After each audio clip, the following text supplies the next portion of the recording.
Votre journal de la fin de journée, c'est Europe Soir. Laurent Bazin. Bonsoir Général Trinquant. Bonsoir. Merci d'être avec nous. Ancien chef de la mission militaire française auprès de l'ONU et un temps conseiller défense d'Emmanuel Macron pendant la campagne électorale. Le ton monte, on l'a dit tout à l'heure, Général, face au régime d'Assad après l'attaque chimique de Douma en Syrie. Donc Donald Trump se dit prêt à frapper sous 24-48 heures. La France est aussi très en pointe. On peut imaginer d'abord organiser une riposte en 24 heures. Les plans sont prêts ? Oui, les plans sont prêts. Les deux présidents, que ce soit le président Trump ou le président Macron, avaient annoncé qu'il y avait une ligne rouge à pas franchir. Il y a un an, le président Trump a déjà frappé en Syrie. Donc 59 frappes de missiles Tomahawk, qui d'ailleurs n'ont pas changé grand-chose à la situation. Non, alors on y reviendra après. Il y a frappe et frappe. Et qu'est-ce qu'on veut obtenir par ces frappes ? Mais les militaires ont préparé les plans, ont préparé techniquement les choses, et donc ils sont prêts à exécuter les ordres qui leur sont donnés. L'utilisation d'armes chimiques en Syrie est une ligne rouge. Son emploi fera l'objet d'une riposte immédiate, avait dit Emmanuel Macron effectivement à Vladimir Poutine lors de la visite du Russe à Versailles. En mai 2017, la ligne rouge est clairement franchie ? La ligne rouge est clairement franchie. Que les Syriens démentent être responsables de cette attaque chimique, comme toujours. Depuis hier, il y a des discussions au Conseil de sécurité avec deux résolutions, une résolution américaine, une résolution russe, qui seront sur la table aujourd'hui. J'ai compris que l'OIAC avait décidé d'envoyer des équipes d'inspection. L'organisme de contrôle d'inspection. Ça vient d'arriver. Donc, est-ce que on va considérer que c'est suffisant, puisque je rappelle qu'il y a un an, les Russes l'avaient refusé, avaient posé un veto, il n'y avait pas eu d'inspection. Donc, est-ce qu'on va considérer que les inspections sont suffisantes, comme ça l'avait été en 2013-2014, puisque je rappelle que à l'époque où le président Hollande avait décidé de frapper et avait été lâché au dernier moment par le président Obama et par le Premier ministre britannique, des inspections avaient eu lieu et l'armement chimique avait été retiré sous le contrôle en particulier des Russes. Donc aujourd'hui, la question est de savoir si ceci suffira ou pas. C'est-à-dire si le fait qu'il y ait des inspecteurs qui se rendent sur le terrain suffit à suspendre une éventuelle riposte. Voilà, exactement, parce que là on en vient au deuxième point. Une riposte, ça veut dire quoi ? Nous ne sommes plus en 2013. En 2013, le président Bachar al-Assad était déstabilisé, il ne contrôlait pas la Syrie, et donc des frappes auraient pu complètement changer la donne stratégique en Syrie. Aujourd'hui, faire tomber le régime, pour parler clair. Voilà, exactement. Aujourd'hui, le problème, c'est que le président Bachar al-Assad a repris les 3/4 de la Syrie. Donc, si on veut déstabiliser le gouvernement de Bachar al-Assad, faire tomber le régime, il n'y a rien pour prendre la place.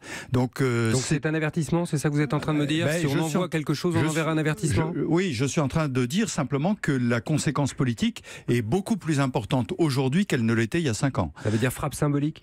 Qu'est-ce que ça veut dire frappe symbolique ? Encore une fois, les 59 Tomahawk d'il y a un an n'ont servi à rien au bout du compte, n'ont pas inversé en tout cas la marche de la guerre. On avait frappé il y a un an, la frappe était sur une base. On peut très bien considérer qu'on va frapper sur 3 ou 4 bases, sur un PC, sur quelque chose de beaucoup plus significatif, mais sans pour autant, j'allais dire, mettre une action telle, parce qu'avec la puissance américaine, on peut mettre une action telle que ça déstabiliserait complètement Bachar al-Assad et qu'à ce moment-là, le chaos reviendrait en Syrie.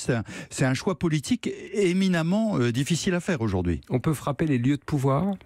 Oui, bien sûr, on peut frapper les lieux de pouvoir. Alors je ne dis pas qu'on frappera là où est le président Bachar al-Assad. Je rappelle qu'à l'époque de la guerre en Irak, on a frappé plusieurs fois à des endroits où le président n'a jamais été. Donc c'est certainement un secret très bien gardé. Vous disiez que Saddam Hussein avait beaucoup de sosies. Oui, et puis pas facile à localiser. C'est des secrets très bien gardés, évidemment. Donc on n'est pas sûr de frapper là, mais on peut frapper en revanche dans le premier cercle du pouvoir, parce que le président Bachar al-Assad n'est pas seul, c'est le premier cercle qui tient autour de lui et qui, au passage, l'a conduit à prendre cette décision qui tactiquement est absolument stupide, d'utiliser l'armement chimique alors qu'il était en phase de réduire la Ghouta complètement.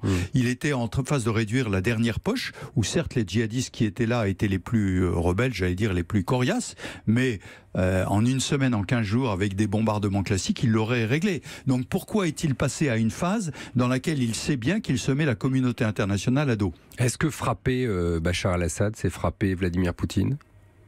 Oui, d'une certaine façon, parce que Bachar al-Assad, s'il est déstabilisé, l'armée russe se retrouve en première ligne. Elle est encore très présente. On ne sait pas sur quoi on aboutit ensuite. Voilà, exactement. Vous avez raison, c'est parfaitement. Depuis le début, les Occidentaux n'ont pas de plan en Syrie. Le seul qui a eu un plan, c'est Vladimir Poutine. Aujourd'hui, son plan est en passe de réussir. À mon avis, Bachar al-Assad fait vraiment une stupidité en utilisant l'armement chimique, parce que j'allais dire, dans 15 jours, il aurait conquis quasiment l'entièreté de la Syrie, en particulier la Pojava Ghouta qui est à côté de Damas. Le problème qui resterait à régler, qui n'est pas secondaire, vous me direz, c'est le problème de la zone nord avec les Turcs, qui est encore un problème, puisque je rappelle que la Turquie est ennemie de Bachar al-Assad et est en train, c'est là aussi un scandale, d'envahir le nord de la Syrie et d'établir une zone tampon avec des Turcs en territoire syrien. Et on sait qu'il y a des forces spéciales françaises qui sont désormais sur le terrain. C'est une façon de dire qu'il y a là une ligne jaune pour nous aussi. Mais pour l'instant, les forces françaises sont avec les forces américaines, donc il y a effectivement un sujet important là. Merci Général Trinquant. À suivre, on l'a bien compris. Europe.